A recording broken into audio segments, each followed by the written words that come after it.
Assalamualaikum warahmatullahi wabarakatuh. Halo anak-anakku sekalian, dimanapun kalian berada. Hari ini kita bertemu kembali dalam rangka belajar bersama mata pelajaran Bahasa Indonesia dengan materi surat pribadi dan dinas. Dan di akhir pembelajaran ini nanti kalian akan mendapatkan latihan soal. Nah, baik anak-anakku, selamat belajar dan terus semangat, dan tentunya jangan lupa selalu jaga kesehatan.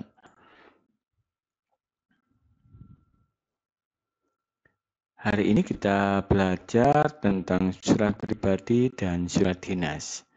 Kita belajar tentang perbedaan struktur dari surat pribadi dan surat dinas. Kompetensi dasar mengidentifikasi informasi atau kabar keperluan permintaan dan permohonan dan surat pribadi atau dinas yang didengar atau dibaca. Nah, indikator yang ingin dicapai menyimpulkan ciri umum surat pribadi atau dinas pada teks yang akan didengar.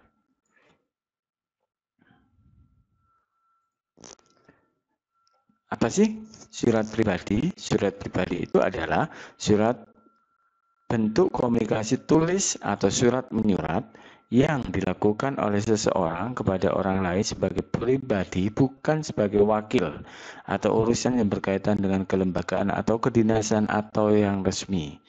Nah, biasanya surat pribadi itu menggunakan bahasa resmi atau bahasa baku. Kemudian surat dinas adalah biasanya bahasa yang digunakan untuk surat pribadi itu tidak resmi atau tidak baku. Pengertian surat dinas adalah surat yang ditulis dalam situasi formal atau untuk kepentingan formal. Surat dinas ini dapat ditulis oleh pribadi atau atas nama suatu lembaga pemerintahan, perusahaan, atau organisasi yang ditunjukkan kepada lembaga. Isi dalam surat ini bersifat dinas, biasanya menggunakan kalimat baku dan bahasanya bahasa resmi.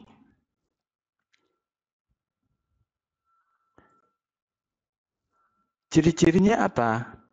Ciri-ciri surat pribadi adalah surat pribadi adalah bentuk komunikasi, interaksi antara seorang pertama atau pengirim kepada kedua atau penerima.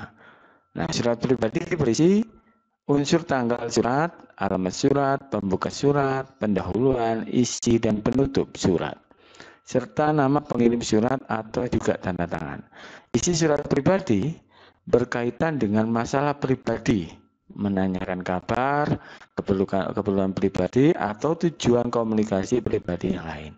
Sedangkan surat dinas hanya boleh ditulis oleh instansi kepada instansi lain atau individu seseorang atas nama individu. Tidak diperbolehkan menulis surat dinas atau kalau atas nama individu tidak diperbolehkan menulis surat dinas. Oleh sebab itulah surat dinas ada kepala surat dan nomor surat. Isi surat dinas berkaitan dengan topik kedinasan, misalnya undangan rapat, permohonan maaf, suatu instansi kepada orang, instansi perusahaan, lamaran pekerjaan, surat permintaan izin tidak masuk sekolah, izin tidak masuk kerja, izin menggunakan tempat, dan lain sebagainya. Nah, itu ya.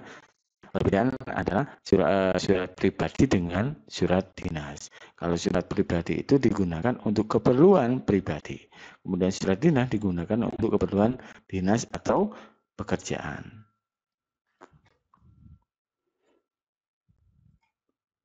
Selanjutnya, struktur dari surat pribadi terdiri dari alamat dan tanggal surat, salam pembuka, kalimat pembuka paragraf, isi surat, penutup surat, salam akhir, dan nama tanda tangan. Kemudian struktur surat untuk surat dinas adalah struktur surat, kop surat atau yang disebut dengan kepala surat, nomor surat, tanggal surat, lampiran, perihal, alamat surat, salam pembuka, isi surat, paragraf penutup, nama dan tanda tangan pihak yang memperkuat surat, nama dan tanda tangan penulis surat juga.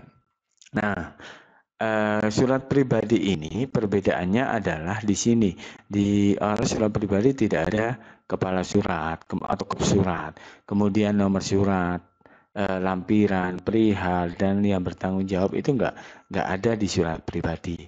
Nah, contoh dari surat pribadi itu contohnya adalah kalau kita yang sering lihat seorang teman mengirim surat kepada teman yang lain, atau seorang anak mengirim surat kepada orang tua, atau bisa surat undangan pernikahan, surat undangan khitanan, surat undangan ulang tahun, itu termasuk surat pribadi. Sedangkan untuk surat dinas itu surat yang dikeluarkan oleh instansi. Contohnya kita mendapat surat dari sekolah, Pak RT mendapat surat dari pemerintahan desa. Nah, itu semua yang contoh-contoh yang sering kita temui di masyarakat.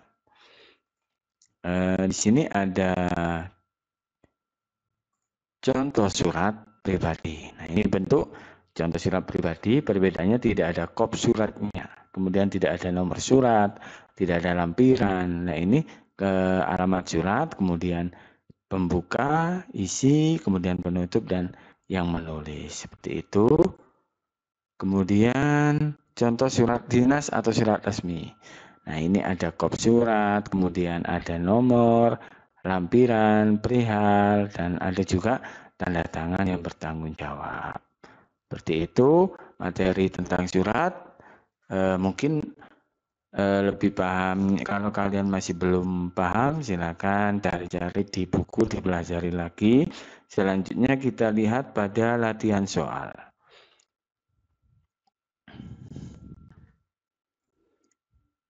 Nah, carilah struktur surat dinas pada surat berikut. Nah, ini kalian cari strukturnya, mana yang dinamakan kepala surat, mana yang dinamakan nomor surat, mana yang dinamakan dengan perihal, dan seterusnya, sesuai dengan struktur yang ada pada surat dinas. Dan dari saya, apabila ada yang kurang berkenan, saya mohon maaf yang sebesar-besarnya. Saya akhiri, wassalamualaikum warahmatullahi wabarakatuh.